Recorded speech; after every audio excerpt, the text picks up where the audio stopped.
Cumprimento a todos os meus irmãos com a paz de Jesus. Seja bem-vindo ao estudo da lição da Escola Sabatina número 7, Ensinando Discípulos. Antes de começar, vamos orar. Pai querido que estás nos céus, aqui estamos na Tua presença mais uma vez, buscando a Tua face, buscando a Tua bênção, louvando o Teu nome, buscando a direção do Espírito Santo ao abrirmos a Tua palavra neste momento. Derrama o Teu Espírito sobre mim e os meus irmãos, pois é em nome de Jesus que pedimos. Amém, Senhor. Ensinando discípulos. O verso áureo: então, convocando a multidão e juntamente os seus discípulos, Jesus lhes disse: se alguém quer vir após mim, negue-se a si mesmo, tome a sua cruz e siga-me. Marcos 8:34. A primeira metade de Marcos, do Evangelho de Marcos, concentra a atenção em quem Jesus é. Seus poderosos ensinamentos, seus milagres apontam para a mesma verdade: ele é o Messias. Nesse ponto crucial da narrativa, Jesus pergunta aos discípulos quem eles acreditam que ele seja. Quem dizem os homens ser o Filho do Homem? E vós, quem dizeis que eu sou? Pedro dá uma resposta clara a essa pergunta e Jesus começa imediatamente a explicar para onde estão indo seus passos como Messias, em direção à cruz do Calvário. Da última parte de Marcos 8 até o fim de Marcos 10, Jesus se concentrou em ensinar seus discípulos a respeito da sua jornada. Nesses capítulos, ele fará previsões sobre a cruz, que serão seguidas por instruções especiais sobre o discipulado. Essas lições poderosas continuam relevantes ainda hoje para você e para mim. Essa seção do Evangelho de Marcos é marcada pela cura de 2 cegos, uma na metade de Marcos 8 e a outra no fim de Marcos 10. Esses 2 milagres, situados no início e no fim da sessão, ilustram de maneira bastante vívida que o discipulado inclui uma percepção espiritual sobre quem é Jesus e para onde ele está indo. Assim como seus ensinamentos desafiaram os 12 discípulos há 2000 anos atrás, continuam a confrontar os discípulos de hoje, você e eu, com o profundo custo e o benefício de seguir a Jesus. Há um preço de seguir a Jesus. Vamos ser tratados como ele foi tratado, mas vamos subir para o céu, como ele subiu para o céu. Existe o sofrimento, a perseguição, mas existe também a vida eterna, a glória celestial. E é para lá que nós estamos caminhando. Aleluia! Na parte de domingo, vendo claramente. Abra sua Bíblia em Marcos capítulo 8 e vamos ler então os versos 22 até o verso 26. Marcos capítulo 8, versos 22 a 26. E chegou a Betsaida, e trouxeram-lhe um cego, e rogaram-lhe que lhe tocasse. E tomando o cego pela mão, levou-o para fora da aldeia, e cuspindo-lhe nos olhos, e impondo-lhe as mãos, perguntou-lhe se via alguma coisa. E levantando ele os olhos, disse: vejo os homens, pois os vejo como árvores que andam.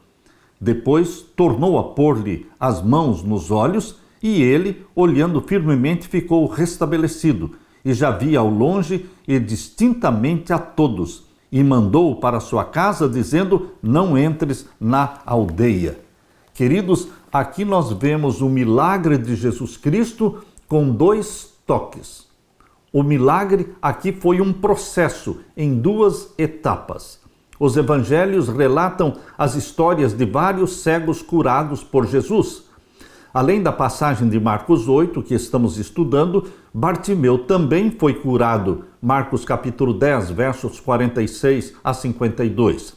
Vemos também Mateus falando, referindo-se a 2 cegos em Mateus 20, versos 29 a 34. E vemos também João falando no capítulo 9, a história de Jesus curando um cego de nascença que se lavou no tanque de Siloé.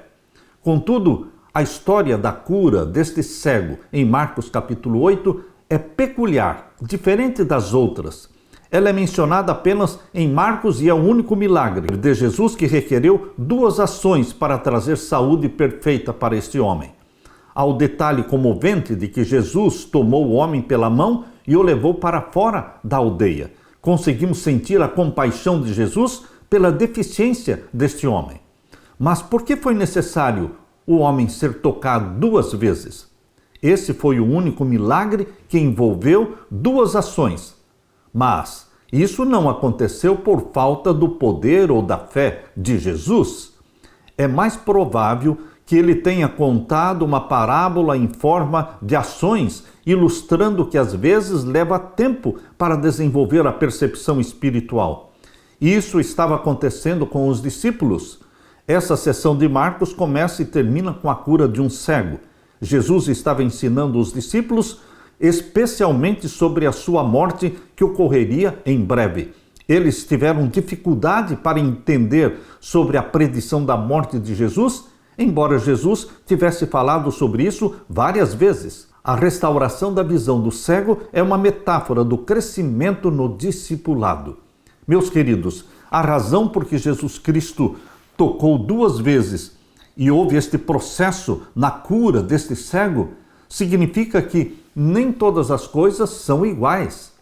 Deus opera de modo diferente em cada caso. Jesus está tentando nos ensinar que nós deveremos esperar que muitas vezes os doentes serão curados instantaneamente, outras vezes serão curados em questão de dias, ou semanas, ou meses, mas não poderemos desanimar. Deveremos continuar orando, estendendo as mãos, ungindo os doentes para que sejam curados em nome de Jesus e não desfalecer, não desanimar, mesmo quando não estamos vendo nenhum resultado visível, mas deveremos continuar orando.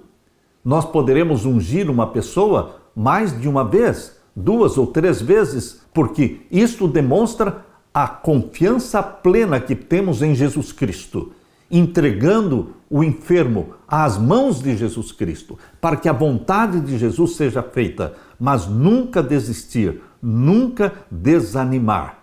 Agora leia comigo Marcos capítulo 8 e o verso 27 a 30. Aqui diz: E saiu Jesus e os seus discípulos para as aldeias de Cesareia de Filipe, e no caminho perguntou aos seus discípulos, dizendo: Quem dizem os homens que eu sou? Interessante que Jesus se interessou em saber o que estavam falando sobre ele. O que o povo diz a meu respeito? E então o verso 28, e eles responderam: Uns dizem que tu és João Batista, e outros dizem que tu és Elias, mas outros dizem que tu és um dos profetas. A resposta era variada. Uns estavam pensando que Jesus fosse João Batista que ressuscitara, outros pensavam que Jesus fosse o profeta Elias ou qualquer um dos profetas. Porém, queridos, nesta resposta dada pelos discípulos, nenhuma realmente foi uma resposta verdadeira, porque Jesus não era João Batista, não era Elias e não era um dos profetas. Jesus era o Messias, o Filho de Deus, aquele que encarnou, Deus tornando-se carne. E o verso 29, Jesus então perguntou diretamente aos discípulos: Mas vós, quem dizeis que eu sou? Jesus está dizendo que não basta que você e eu falemos daquilo que os outros pensam sobre Jesus. Jesus não se satisfaz quando nós estamos falando o que os outros pensam dele. Jesus quer saber o que você pensa dele, o que eu penso dele. Jesus quer uma resposta pessoal. Nós temos que nos envolver nesta resposta, porque nós vamos falar quem é Jesus para nós. Quem é Jesus para você? Você já parou para pensar? Quem é Jesus para você? É um dos profetas? Não. Jesus é o Cordeiro de Deus que tira o meu pecado. Jesus é o meu Salvador, é o meu Messias. Quando Jesus perguntou aos discípulos esta pergunta direta: E vós, quem dizeis que eu sou? Os discípulos calaram. Houve um silêncio, porque eles não sabiam o que responder. E então o verso 29 acrescenta dizendo: mas vós quem dizeis que eu sou? E respondendo Pedro lhe disse: tu és o Cristo. Queridos, eu gosto desta experiência relatada por Marcos, aqui em Marcos capítulo 8, e o verso 27 a 29, mas eu gosto também desta mesma experiência relatada por Mateus capítulo 16. Em Mateus capítulo 16, nós encontramos Jesus Cristo fazendo a mesma pergunta. Leia comigo Mateus 16, versos 13 em diante. E chegando Jesus às partes de Cesareia de Filipe, interrogou aos seus discípulos, dizendo: quem dizem os homens ser o Filho do Homem? E eles disseram: uns João Batista, outros Elias, e outros Jeremias, ou um dos profetas.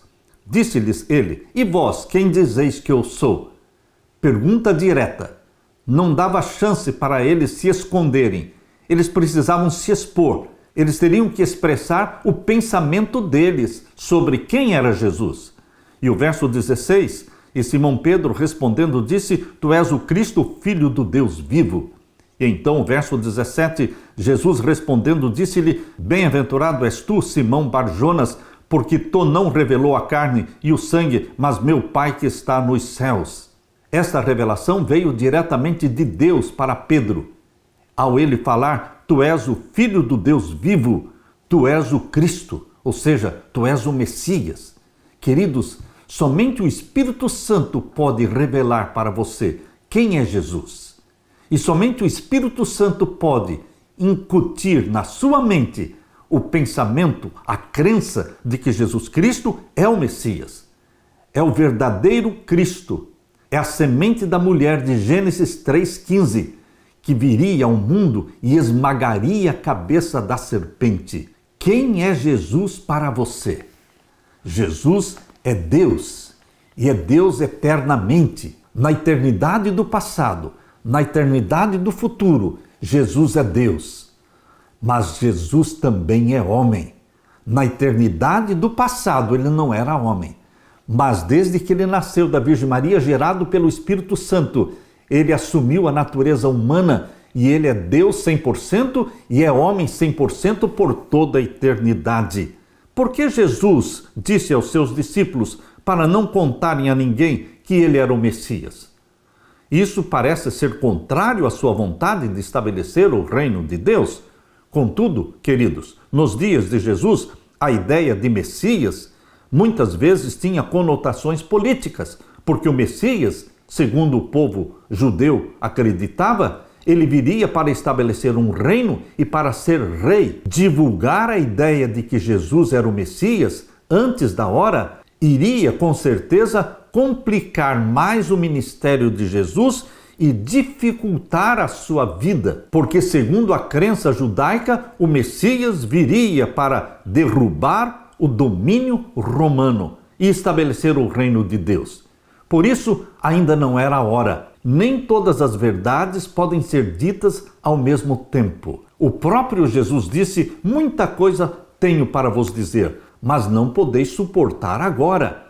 O Espírito Santo que Jesus enviou quando ele subiu ao céu, quando ele foi entronizado no santuário celestial, no dia do Pentecostes, ele enviou o Espírito Santo, o Deus presente na terra, o Espírito Santo. Meus queridos, aí sim o Espírito Santo está nos guiando em toda a verdade, revelando progressivamente as verdades que Jesus, quando esteve na terra, não pôde revelar. Muitas vezes nós queremos falar toda a verdade para uma pessoa, mas existe um tempo certo. Temos que apresentar a verdade progressiva e gradualmente.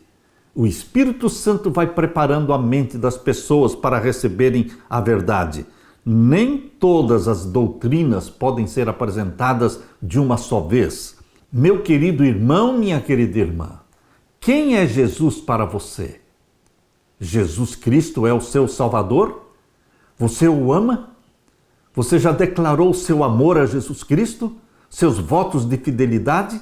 Você alimenta e nutre uma verdadeira amizade com Jesus Cristo? Você é dependente dele? É Jesus Cristo o melhor e o maior na sua vida? Jesus Cristo quer se assentar no trono do seu coração. Jesus Salvador e Jesus Senhor da nossa vida. Aleluia. Na parte de segunda-feira, o custo do discipulado. Existe um preço. Jesus Cristo pagou um alto preço. Ele nos comprou com o ouro do seu sangue e a prata das suas lágrimas. E quando você aceita Jesus como Salvador, e você se dispõe a seguir a Jesus por onde quer que for, você também tem um preço, o preço do discipulado. Abra sua Bíblia em Marcos capítulo 8.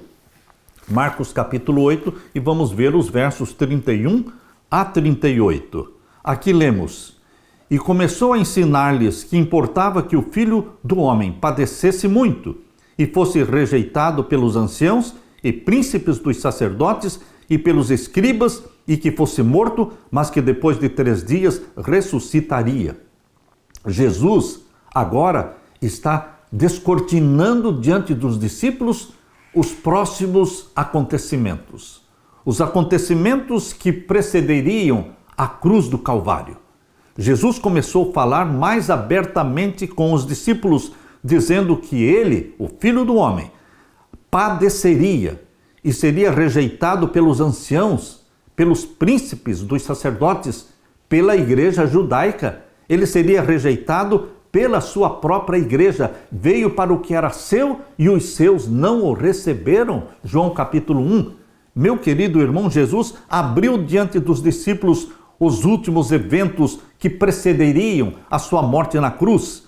E aqui diz, e que fosse morto, mas que depois de 3 dias ressuscitaria. Jesus estava prevendo a sua morte, estava prevendo a sua ressurreição. Queridos, importante é entender que quando Jesus Cristo assumiu os nossos pecados, existem pessoas que pensam que Jesus assumiu os nossos pecados quando ele nasceu da Virgem Maria, quando ele viveu aqui durante seus 33 anos. Não, queridos. Jesus assumiu os nossos pecados no momento em que ele foi pregado na cruz. Foi ali que ele incorporou os nossos pecados. Foi ali na cruz do Calvário que ele se fez pecado. E então ele se sentiu separado do Pai. A separação de Jesus e o Pai aconteceu literalmente na cruz do Calvário, quando ele clamou: Deus meu, por que me desamparaste? Por que ele se sentiu separado do Pai? Porque ele se tornou pecado. E Deus odeia o pecado, ama o pecador. Mas Jesus se tornou pecado por causa dos nossos pecados e sentiu-se separado do Pai. Portanto, ali na cruz do Calvário, Jesus não estava enxergando o futuro, não estava enxergando a sua própria ressurreição. Aquilo que Jesus falou durante o seu ministério, que ele padeceria, morreria, mas que ressuscitaria, esta visão do futuro ele não tinha mais ali na cruz do Calvário. Por isso, ele clamou: Deus meu, por que me desamparaste? Ele sofreu ali na cruz a angústia da morte, da segunda morte. Ele sofreu a angústia da separação eterna do Pai. Mas ele terminou a sua vida dizendo: nas tuas mãos entrego o meu espírito. Meu querido irmão, Jesus Cristo, durante o seu ministério, ele disse o que está aqui em Marcos capítulo 8, verso 31, e que fosse morto, mas que depois de 3 dias ressuscitaria. Mas na cruz do Calvário, ele não tinha esta compreensão, esta visão do futuro, porque ele foi separado do Pai, porque ele se fez pecado. E o verso 32, e dizia abertamente estas palavras, e Pedro tomou a parte e começou a repreendê-lo. Queridos, isso também é relatado aqui em Mateus capítulo 16. Em Mateus capítulo 16, Pedro tomou Jesus Cristo à parte e começou a repreendê-lo. Leia comigo, Mateus capítulo 16 e o verso 22. E Pedro, tomando-o à parte, começou a repreendê-lo, dizendo: Senhor, tem compaixão de ti, de modo nenhum te acontecerá isso. Pedro se deixou usar por Satanás. Satanás estava falando pela boca de Pedro, impedindo Jesus de seguir no seu caminho para a cruz. Tem compaixão de ti, Queridos, Jesus não tinha compaixão de si mesmo. Se ele tivesse compaixão de si mesmo, ele não teria deixado o céu como comandante das hostes celestiais. Foi pensando em você e em mim. Foi pensando em salvar o pecador que ele desceu à terra, tornou-se um de nós. Queridos, Jesus Cristo não tinha compaixão de si mesmo. De modo nenhum te acontecerá isso. Pedro estava tentando impedir Jesus seguir no caminho para a cruz. Satanás não queria que Jesus fosse até a cruz. Satanás queria mesmo que Jesus desistisse de morrer na cruz. Mas Jesus nasceu para morrer. E aqui no verso 23, Jesus, voltando-se para Pedro, disse: para trás de mim, Satanás, que me serves de escândalo, porque não compreendes as coisas que são de Deus, mas só as que são dos homens. O Pedro que foi usado por Deus recebeu a revelação do Espírito Santo nos versos anteriores, dizendo: tu és o Cristo, o Filho do Deus vivo, e que foi elogiado por Jesus Cristo quando disse: bem-aventurado és tu, Simão Barjonas, porque não te revelou a carne, mas meu Pai que está nos céus. Esse mesmo Pedro se vangloriou e tentou repreender a Jesus Cristo e deixou-se usar por Satanás. Queridos, nós que estamos em pé deveremos cuidar para não cair. Não existe uma condição segura para você e para mim, nunca, se nós estivermos afastados de Jesus. A qualquer momento, em qualquer instante em que você se vangloriar, em que você se achar o melhor ou maior do que todos, em qualquer momento você poderá ser usado por Satanás. Nossa segurança está em nossa confiança plena e constante em Jesus Cristo. Constantemente desconfiando de nós mesmos, para podermos constantemente confiarmos unicamente em Jesus Cristo. Jesus quer que você e eu aprendamos a lição da autodesconfiança. Isso significa plena confiança em Jesus e em Jesus somente. Aqui em Marcos capítulo 8, verso 34. E chamando a si a multidão com os seus discípulos, disse-lhes: se alguém quiser vir após mim, negue-se a si mesmo, tome a sua cruz e siga-me. Jesus não está dizendo que você deve carregar a cruz dele. A cruz de Jesus, ele próprio carregou. Mas, queridos, por que Jesus carregou a cruz? Ele carregou a cruz não somente quando ele subiu ao Monte do Calvário para ser ali pregado na cruz. Ele carregou a cruz durante toda a sua vida, crucificando o eu. Diariamente Jesus crucificava o eu, dizendo não para si mesmo e dizendo sim para a vontade do Pai. Lembram-se vocês quando Jesus orou: Pai, se possível, passa de mim este cálice? E o Pai disse: não, filho, eu não posso passar de você o cálice, porque você nasceu para poder morrer pela humanidade pecadora. Queridos, Jesus teve que crucificar o eu, suas vontades próprias, para que a vontade do Pai, os planos do Pai se cumprissem nele. Assim também Jesus está dizendo que você tem que carregar uma cruz. A cruz sua não pode ser carregada por ninguém. Por quê? Cada um tem uma cruz. Os discípulos têm uma cruz para crucificar o eu. Diariamente, eu e você precisamos crucificar o nosso eu, nossas vontades não santificadas, nossos planos, nossos projetos que não incluem Deus, precisam ser crucificados para que impere, para que seja soberana a vontade de Deus na minha e na sua vida. Jesus Cristo precisa se assentar no trono do nosso coração.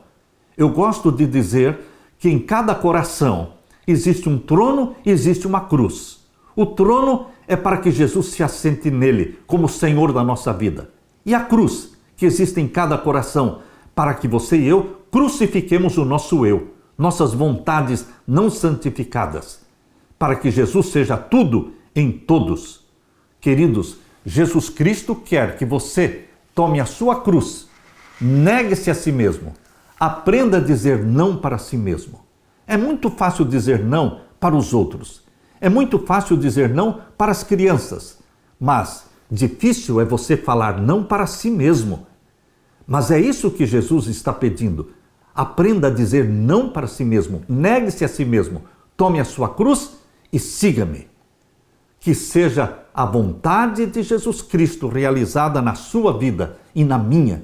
E que Jesus seja não só Salvador nosso, mas Senhor da nossa vida. É Ele quem dá as ordens.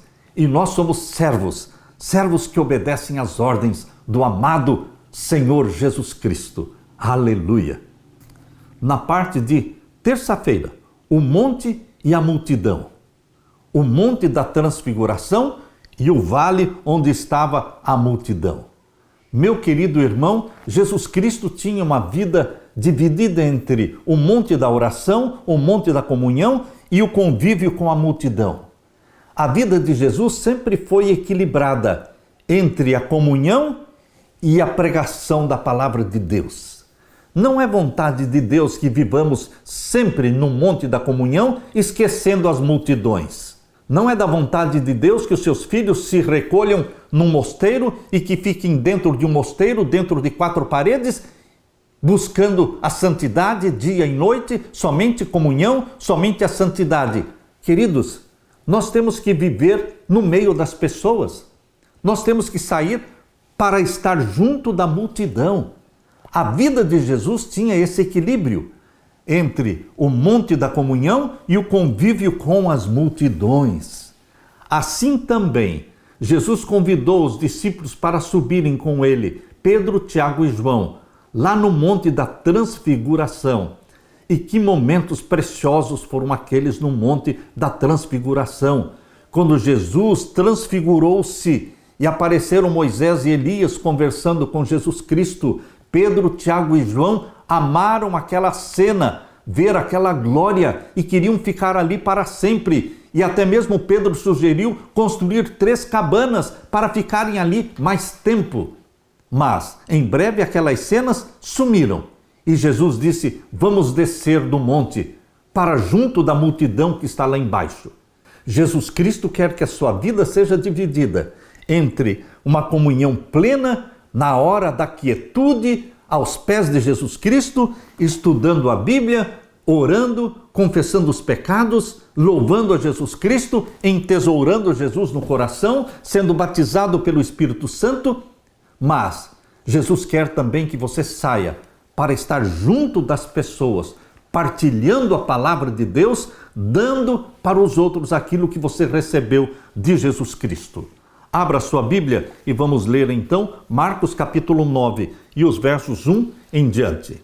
Dizia-lhes também: em verdade vos digo que dos que aqui estão, alguns há que não provarão a morte sem que vejam chegado o reino de Deus com poder. Esta profecia se cumpriu, porque Pedro, Tiago e João viram o reino de Deus sendo estabelecido através da transfiguração de Jesus. A divindade de Jesus irradiou através da sua humanidade. Jesus Cristo apareceu no monte da transfiguração com a glória que ele tinha com o Pai, antes de se tornar homem. A divindade irradiou através da humanidade. Queridos, Pedro, Tiago e João viram sim a glória de Jesus Cristo. Por isso se cumpriu esta profecia: verão chegado o reino de Deus com poder. E o verso 2: e 6 dias depois, Jesus tomou consigo a Pedro, a Tiago e a João e os levou a sós, em particular, a um alto monte, e transfigurou-se diante deles. A divindade irradiou através da humanidade. E os seus vestidos tornaram-se resplandecentes, em extremo, brancos como a neve, tais como nenhum lavandeiro sobre a terra os poderia branquear. E apareceu-lhes Elias com Moisés, e falavam com Jesus. Elias apareceu representando aqueles que serão arrebatados para o céu sem ver a morte. Elias está no céu representando aqueles que serão levados para o céu sem conhecer a morte. E Moisés está no céu representando aqueles que morrerão, mas que serão ressuscitados, glorificados e arrebatados para o céu. Por isso, Moisés e Elias apareceram ali conversando com Jesus no Monte da Transfiguração. E qual era o tema, qual era o assunto da conversa de Elias, Moisés e Jesus? os últimos acontecimentos que precederiam a morte de Jesus na cruz do Calvário. Eles vieram para dar ânimo para Jesus Cristo. Eram dois seres humanos que foram resgatados pelo sangue de Jesus Cristo, que era uma promessa no Antigo Testamento. O sangue de Jesus Cristo no Antigo Testamento era uma promessa. O reino da graça era uma promessa. E agora, Moisés e Elias, que estavam no céu, que desceram do céu para conversar com Jesus Cristo, eles dependiam de que Jesus Cristo não desistisse de morrer pelos pecadores. Se Jesus desistisse de morrer na cruz, Moisés e Elias teriam que voltar do céu. Eles estavam no céu, mas eles não poderiam permanecer lá se Jesus falhasse, se Jesus desistisse, porque o reino da graça ainda era uma promessa. Só se tornou uma realidade o reino da graça quando Jesus morreu na cruz. Então o reino da graça foi implantado para sempre.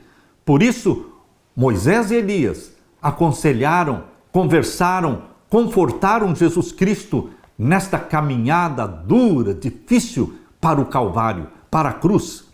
E então diz aqui o verso 5, capítulo 9, verso 5. E Pedro, tomando a palavra, disse a Jesus: Mestre, bom é que estejamos aqui. Façamos 3 cabanas, uma para ti, outra para Moisés, outra para Elias, pois não sabia o que dizia, porque estavam assombrados. E desceu uma nuvem que os cobriu com a sua sombra, e saiu da nuvem uma voz que dizia: Este é o meu filho amado, a ele ouvi. O Pai falou. Quando Jesus foi batizado, o Espírito Santo desceu sobre Jesus em forma corpórea de uma pomba. E o Pai falou: Este é o meu filho amado, em quem me comprazo. E agora, mais uma vez, a voz do Pai foi ouvida. Nunca ninguém jamais viu o Deus Pai. João capítulo 1, verso 18. O Pai nunca foi visto por ninguém. Mas a voz do Pai foi ouvida no batismo de Jesus junto do Jordão. E a voz do Pai foi ouvida no Monte da Transfiguração. Pedro, Tiago e João ouviram a voz do Pai, dizendo: Este é o meu filho amado, a ele ouvi. E tendo olhado em roda, ninguém mais viram, senão só Jesus com eles. E descendo eles do monte, ordenou-lhes que a ninguém contassem o que tinham visto, até que o Filho do Homem ressuscitasse dos mortos. E eles retiveram o caso entre si, perguntando uns aos outros: que seria aquilo, ressuscitar dos mortos? Eles não estavam entendendo que Jesus teria que morrer e então ressuscitaria. E interrogaram-no, dizendo: por que dizem os escribas que é necessário que Elias venha primeiro? E respondendo, Jesus disse-lhes: em verdade, Elias virá primeiro e todas as coisas restaurará. E como está escrito, do Filho do Homem, que ele deva padecer muito e ser aviltado. Digo-vos, porém, que Elias já veio. Elias já veio. Elias é uma representação de João Batista. João Batista veio no poder e na voz de Elias, preparando o caminho para o Messias. E fizeram-lhe tudo o que quiseram. Mataram João Batista, como dele está escrito. Queridos, João Batista era a voz de Elias, preparando a voz que clama no deserto, preparando o caminho para Jesus Cristo. Jesus Cristo desceu do Monte da Transfiguração para estar junto da multidão. Quando ele chegou junto da multidão, ele viu um alvoroço, porque ali estava um menino endemoniado, ali estava um pai aflito, pedindo que os discípulos expulsassem o demônio do seu filho, e os discípulos não podiam expulsar o demônio, não conseguiram. E por que não conseguiram? Porque eles estavam divididos. Lembrem-se vocês que eles estavam discutindo entre eles quem seria o maior, quem seria o melhor, que posição superior cada um poderia ocupar no reino de Jesus. Queridos, se nós temos este desejo de supremacia, se nós temos esse desejo de superioridade, se nós nos consideramos melhores do que os outros, o Espírito Santo não atua em nós. Por isso os discípulos estavam fracos, divididos entre si, e o espírito maligno, Satanás, ele se apossou desta criança e os discípulos de Jesus não puderam expulsar, porque eles não estavam unidos em oração, não tinham confessado o pecado. O desejo da supremacia é um pecado, é egoísmo. Foi por isso que Lúcifer foi expulso do céu, pelo desejo de supremacia. Ele queria ser mais do que anjo, ele queria se assentar como Deus no trono de Deus. Esse desejo de supremacia derrubou Lúcifer do céu. E esse mesmo desejo de supremacia estava dividindo os discípulos, tornando-os fracos, frágeis, e eles não puderam expulsar o demônio. Nós precisamos nos unir, confessando humildemente os nossos pecados e ocupando a posição que Jesus quer nos dar, como servos, não como senhores. Não é quem será o maior, é quem será servo. Servo é aquele que serve. Jesus disse: eu vim para servir e dar a minha vida em resgate de muitos. Jesus nos dá um exemplo de serviço humilde. E nós temos que imitar Jesus Cristo. Eu vim para dar a minha vida em resgate de muitos. Eu não vim para ser servido. Jesus quer colocar na sua mente este mesmo espírito de humildade, de serviço, para que o Espírito Santo se aposse de você e de mim e nos faça instrumentos de salvação nas mãos de Deus, salvando as pessoas que Deus coloca no nosso caminho. Quando Jesus se aproximou daquele pai, e aquele pai veio até Jesus Cristo, dizendo: cura o meu filho. Jesus Cristo disse: eu posso curar, se tu creres. Se tu creres. Eu creio, ele disse, ajude-me na minha falta de fé. Queridos, este pai confessou que a sua fé era pequena. Eu creio, disse ele, mas ajude a minha falta de fé. Este clamor nós devemos fazer também. Eu creio em Jesus Cristo, mas eu peço, ajude-me, Jesus Cristo, na minha falta de fé. Todos nós precisamos aumentar a fé. Todos nós temos que fortalecer a nossa fé. O clamor deste pai aflito foi atendido por Jesus Cristo. Aleluia! Na parte de quarta-feira, quem é o maior? Abra sua Bíblia em Marcos capítulo 9. Marcos capítulo 9, vamos ler os versos 30 a 41. Aqui lemos: e tendo partido dali, caminharam pela Galileia, e não queria que alguém o soubesse, porque ensinava os seus discípulos e lhes dizia: o Filho do Homem será entregue nas mãos dos homens, e matá-lo-ão, e morto ele, ressuscitará ao terceiro dia. Mas eles não entendiam esta palavra, e receavam interrogá-lo. E chegou a Cafarnaum, e entrando em casa, perguntou-lhes: que estáveis vós discutindo pelo caminho? Mas eles se calaram, porque pelo caminho tinham disputado entre si qual era o maior. E ele, assentando-se, chamou os 12 e disse-lhes: se alguém quiser ser o primeiro, será o derradeiro de todos e o servo de todos. E lançando mão de um menino, pô-lo no meio deles e tomando-o nos seus braços, disse-lhes: qualquer que receber um destes meninos em meu nome, a mim me recebe. E qualquer que a mim me receber, recebe não a mim, mas ao que me enviou. E João lhe respondeu, dizendo: mestre, vimos um que em teu nome expulsava demônios, o qual não nos seguia, e nós lhe o proibimos, porque não nos segue. Jesus, porém, disse: não lhe o proibais, porque ninguém há que faça milagre em meu nome e possa logo falar mal de mim. Porque quem não é contra nós, é por nós. Porquanto qualquer que vos der a beber um copo de água em meu nome, porque sois discípulos de Cristo, em verdade vos digo que não perderá o seu galardão. Na primeira predição, Jesus se referiu àqueles que iriam rejeitá-lo e matá-lo. Na segunda predição, ele mencionou o fato de que seria traído. O traidor não foi apontado naquele momento, mas o leitor já sabe quem é, porque Judas já tinha sido identificado. Novamente, Jesus disse que seria morto e ressuscitaria após 3 dias. Mas os discípulos pareciam ainda menos interessados nos detalhes dessa predição do que na primeira. Notícias indesejáveis não geram discussão. Em algum momento da jornada de Jesus e os discípulos, haviam os 12 discípulos ficado para trás. Em casa, ele perguntou o que tinham discutido no caminho. Ninguém disse nada. Um sinal claro do desconforto que tiveram com aquela pergunta. quase como crianças surpreendidas fazendo algo errado, a conversa deles foi sobre quem era o maior. Mesmo que a maioria das pessoas não admitam, a questão de quem é o maior é algo que todos pensam. Mas no reino de Deus essa ideia é virada de cabeça para baixo. Jesus respondeu ao problema em 2 etapas. Primeiro, declarou que para ser alguém o primeiro, o maior, precisa se tornar servo. Segundo, ilustrou o que queria dizer por meio de uma ação. Jesus tomou uma criança e a colocou no meio do grupo. Jesus a tomou nos braços. Cristo ensinou que se recebermos a criança, também receberemos a Jesus. E se o recebermos, receberemos o Pai. A briga, a discussão, a contenda entre os discípulos era sobre quem é o maior. A luta pela supremacia.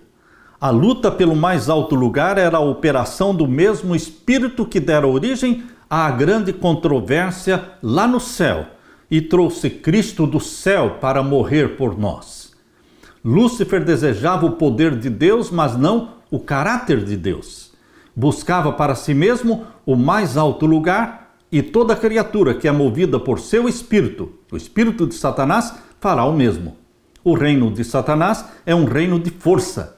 Todo indivíduo considera todos os outros como obstáculo no caminho do seu próprio progresso, ou um degrau sobre o qual pode subir para chegar a uma posição mais elevada. Mas, quando os homens se exaltam a si mesmos, sentindo que são uma necessidade para o sucesso do grande plano de Deus, o Senhor faz com que sejam postos de lado. A simplicidade, o esquecimento de si mesmo e o confiante amor de uma criancinha são os atributos estimados pelo céu. Vou repetir: a simplicidade, o esquecimento de si mesmo e o confiante amor de uma criancinha são os atributos estimados pelo céu.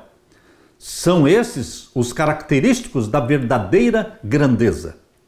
Jesus tornou a explicar para os discípulos que o seu reino não se caracteriza por terrena dignidade e ostentação. Ao pé de Jesus, esquecem-se todas estas distinções.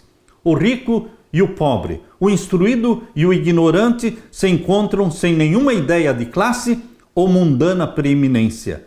Todos se aproximam como almas compradas pelo sangue de Jesus, igualmente dependentes daquele que as redimiu para Deus. A alma sincera e contrita é preciosa diante de Deus. Ele coloca o seu sinete sobre os homens, sobre as mulheres, não por sua posição, não por sua fortuna, não por sua grandeza intelectual, mas pela sua unidade com Jesus. As palavras do Salvador despertaram nos discípulos um sentimento de desconfiança de si mesmos. E queridos, é isso que Jesus quer nos ensinar.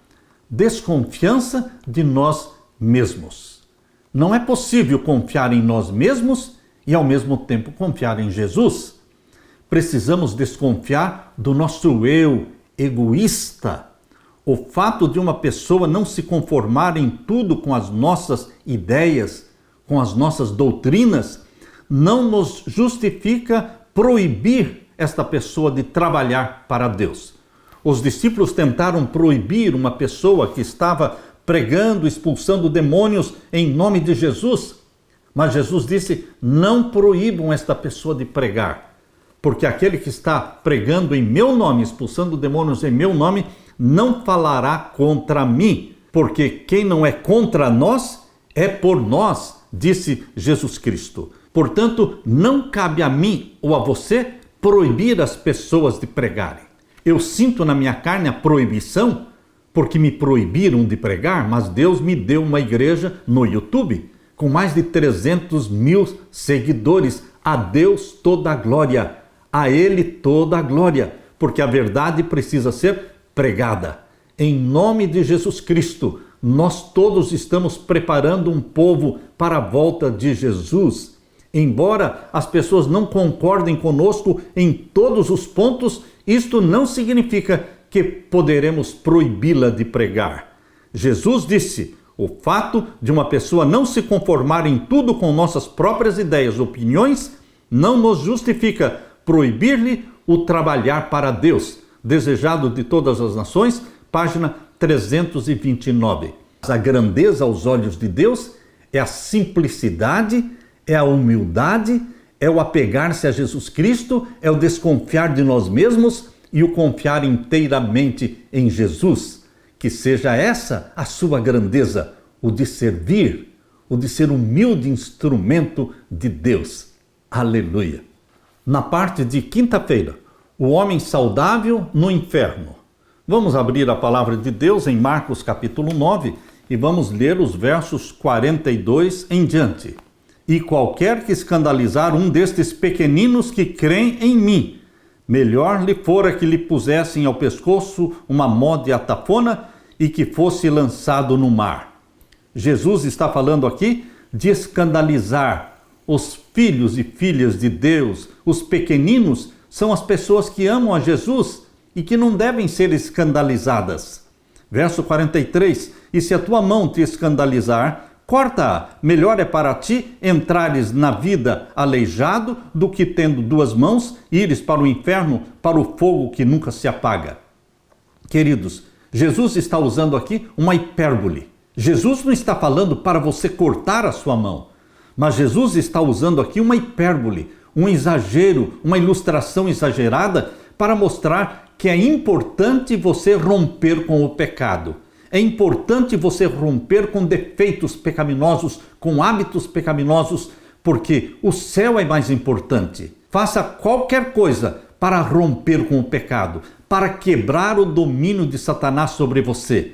E a única segurança é íntima comunhão com Jesus Cristo. É íntima dependência de Jesus Cristo. E o verso 45, Jesus diz: se o teu pé te escandalizar, corta-o. Melhor é para ti entrares coxo na vida do que tendo dois pés seres lançado no inferno, no fogo que nunca se apaga, onde o seu bicho não morre e o fogo nunca se apaga. E se o teu olho te escandalizar, lança-o fora. Melhor é para ti entrares no reino de Deus com um só olho do que tendo dois olhos seres lançado no fogo do inferno, onde o seu bicho nunca morre e o fogo nunca se apaga. Jesus está claramente dizendo: ai do mundo por causa dos escândalos. Os escândalos virão, mas ai daqueles pelos quais vem o escândalo. Nosso Salvador Jesus é exposto ao vitupério quando pretendemos servir a Jesus Cristo, mas estamos representando mal o caráter de Jesus Cristo. Multidões são enganadas, induzidas a falsos caminhos por pessoas que usam somente o nome de Jesus, mas negam o caráter de Jesus. Qualquer hábito, qualquer prática pecaminosos capaz de trazer desonra para Cristo convém ser posto de lado. Seja qual for o sacrifício, aquilo que desonra a Deus não pode ser benéfico à alma. A bênção do céu não pode seguir qualquer homem no violar os eternos princípios do direito. E um pecado alimentado é suficiente para operar a degradação do caráter e desencaminhar os outros. Se o pé ou a mão seriam cortados, ou mesmo um olho seria arrancado para salvar o corpo da morte, da perdição, quanto mais zelosos deveríamos ser em lançar fora o pecado, romper com ele, porque ele traz morte para a nossa vida espiritual. Quando vemos a Jesus, um homem de dores, familiarizado com os trabalhos, esforçando-se por salvar os perdidos, sendo rejeitado, sendo escarnecido, sendo expulso da cidade, até que se cumprisse a sua missão, quando contemplamos Jesus Cristo no Getsêmani, suando grandes gotas de sangue, quando contemplamos Jesus na cruz, morrendo em agonia, quando vemos isto, não mais o próprio eu clama por atenções. O nosso eu desaparece quando insistimos em contemplar Jesus Cristo na sua agonia, no Getsêmani e na cruz do Calvário. Olhando para Jesus, nos envergonhamos da nossa frieza, da nossa letargia, do nosso espírito egoísta interesseiro. Estaremos nós dispostos a ser qualquer coisa e a não ser nada, contanto que façamos um serviço de amor para o nosso Mestre Jesus. Regozijar-nos-emos em levar a cruz após Cristo, suportar a prova, suportar a vergonha e a perseguição por amor a Jesus. Nenhuma alma que creia em Jesus, embora seja fraca a sua fé, e seus passos, embora sejam vacilantes como os de uma criancinha, nenhuma destas almas deve ser desconsiderada. Por tudo que nos confere vantagem sobre os outros, se Deus nos deu educação, refinamento, seja nobreza de caráter, educação cristã ou experiência religiosa, todas as vantagens que nós temos, nada disso nos faz melhores do que os outros. Achamo-nos em dívida para com os menos favorecidos, e o quanto estiver ao nosso alcance, cumpre-nos ajudá-los, salvá-los. Se um desses pequeninos, filhos e filhas de Deus, pelos quais Jesus morreu, se um desses pequeninos for vencido e cometer uma falta contra nós, é nosso trabalho, então, buscá-lo, restaurá-lo. Não esperem que ele venha até você. Não espere que ele dê o primeiro passo para a reconciliação. Você e eu deveremos buscar aquele que se afastou de Deus, a ovelha perdida. Em espírito de mansidão, nós deveremos ir àqueles que estão em falta, repreendendo-o entre ti e ele só, não expondo-o, não fazendo-o passar vergonha, contando sua falta para os outros. Não desonremos a Cristo, tornando público o pecado oculto do nosso irmão. Muitas vezes a verdade precisa ser dita francamente ao que está em erro, ao que está pecando, mas não nos compete julgar nem condenar. Quando você falar com teu irmão e não resolver o problema, leva ainda contigo mais um ou mais duas pessoas. Talvez a sua influência unida com mais 2 ou 3 pessoas prevaleça e você consiga ganhar este irmão de volta para Jesus. Se ele não os atender, então e só então o assunto deve ser levado perante o inteiro corpo dos crentes.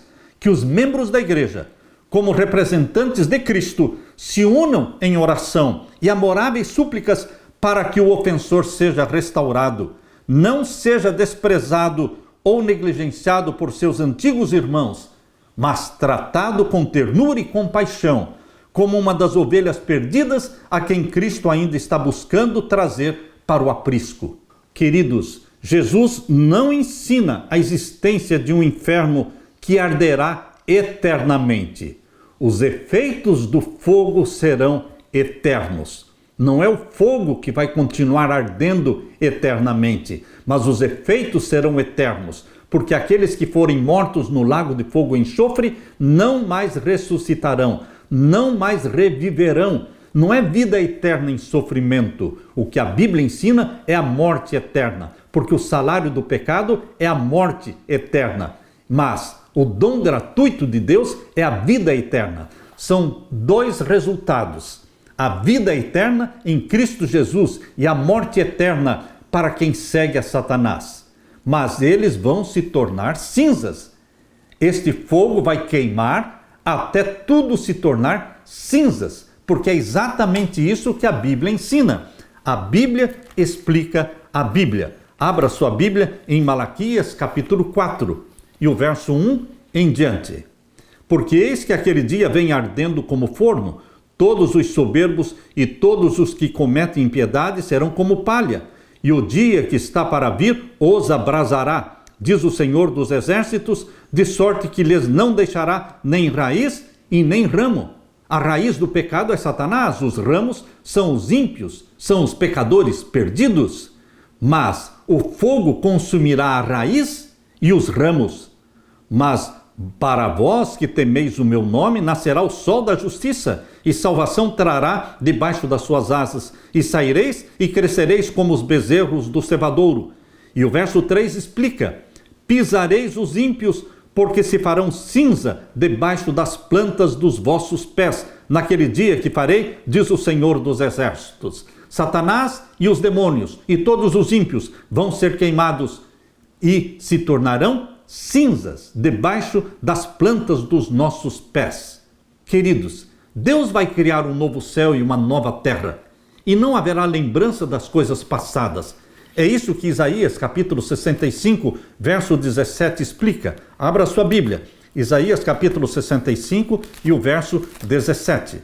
Leia comigo.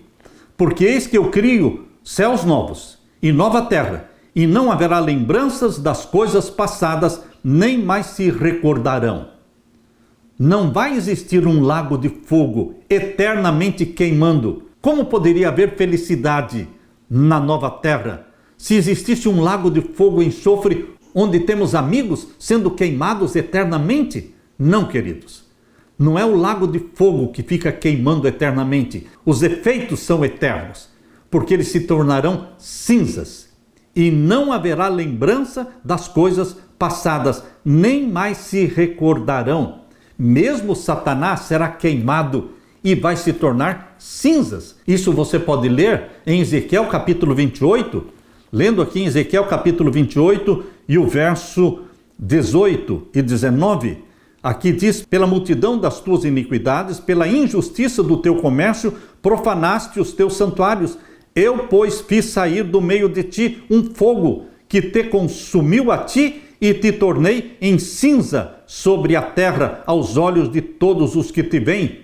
Portanto, tanto os ímpios, os demônios e o próprio Satanás, eles vão se tornar cinzas. Não haverá lembrança das coisas passadas.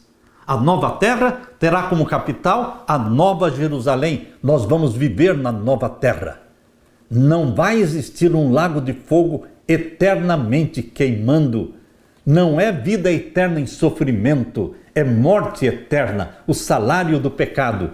Mas para os filhos de Deus haverá vida eterna, felicidade eterna ao lado de Jesus Cristo. Este é o sonho de Deus para você, meu irmão. É com essa promessa, é com essa esperança que Jesus Cristo quer animar você, quer fortalecer a sua fé, quer derramar sobre você o Espírito Santo, para que você não desista deste sonho, deste novo céu, desta nova terra. Que Deus derrame sobre você o Espírito Santo, meu querido irmão, minha querida irmã. Deixe-me orar com você. Pai querido que estás nos céus, nós te louvamos porque Tu és o bem, Tu és a vida, e o bem é eterno, porque o bem é Jesus Cristo, e o bem será eterno, porque nós vamos viver vida eterna em felicidade com Jesus Cristo na nova terra, no novo céu. Derrama sobre nós a Tua bênção, Pai querido. Derrama o Espírito Santo sobre mim e os meus irmãos e faze-nos instrumentos na salvação das almas. Pai querido, que o Espírito Santo nos use no preparo de um povo para a segunda vinda de Jesus. É em nome de Jesus que pedimos e agradecemos. Amém e amém. Meu querido irmão, minha querida irmã, deixo com vocês a paz de Jesus. Amém.